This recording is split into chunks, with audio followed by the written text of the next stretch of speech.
Baik pemirsa, kita telah sampai di segmen penghujung Lunch Talk hari ini. Dan selanjutnya kita akan kembali menyapa Mas Fajrul Rahman di ujung telepon. Mas Fajrul? Iya, Mas Fajrul. Mas Fajrul masih ada di ujung telepon? Ya, nampaknya kita kesulitan untuk menghubungi Mas Fajrul. Kita langsung ke Mas Gun-Gun aja. Ya, Mas Gun-Gun, tadi yang menarik di penghujung segmen berikut sebelumnya kita sempat membahas ini ada beberapa skenario rebound nih kalau Jokowi mau memenangkan tanda kutip kembali opini publik yang sudah sangat menurun karena drama Komjen Pol Budi Gunawan ini. Kira-kira apa saja skenario-skenarionya selain tentunya memilih seseorang yang langsung saja udah pasti bersih. Sebetulnya Jokowi ini masih diuntungkan ada spekulasi juga yang beredar di masyarakat ya, bahwa sebenarnya Jokowi tidak happy kan dengan pengusulan itu karena ada tekanan kemudian tetap dikeluarkan untuk kemudian berharap status TSK dari KPK itu kemudian mempengaruhi juga proses ini, artinya persepsi di masyarakat. Ini kan spekulasi. Spekulasi ini sebenarnya bisa dikonfirmasi dari polisinya Pak Jokowi. Kalau kemudian ternyata Pak Jokowi tetap melantik, berarti spekulasi itu terpatahkan. Nah, sekarang bagaimana menurut saya reboundnya Pak Jokowi itu paling penting adalah dia tidak melanjutkan ini. Bisa strategi antara untuk menjaga psikopolitis ya. Misalnya tidak langsung ganti sekarang Pak Sutarman gitu ya, tapi dia tetap misalnya sampai fase menjelang akhir masa pensiunnya 10 Oktober, tetapi disiapkan nama lain yang kemudian tidak tersangkut kasus hukum. Ya memang sulit mencari orang bersih ya, sangat sulit mencari orang sempurna. Mesti ada aja 1-2 kasus yang berhimpitan dengan dia karena namanya pejabat ya. Tetapi apakah indikatornya ada resistensi publik yang masif atau tidak terkait dengan itu? Nah, kalau kemudian sosok yang dipilih itu adalah sosok yang punya resistensi publik yang masif, berarti ada sesuatu yang salah.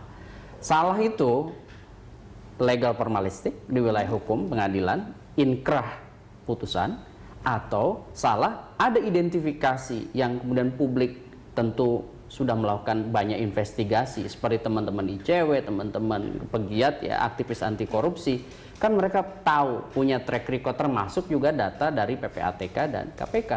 Nah, ini semua menjadi satu data forensik dalam proses kita bergiat dalam konteks anti korupsi. Nah, ini yang kemudian harusnya menjadi semacam pertimbangan Presiden.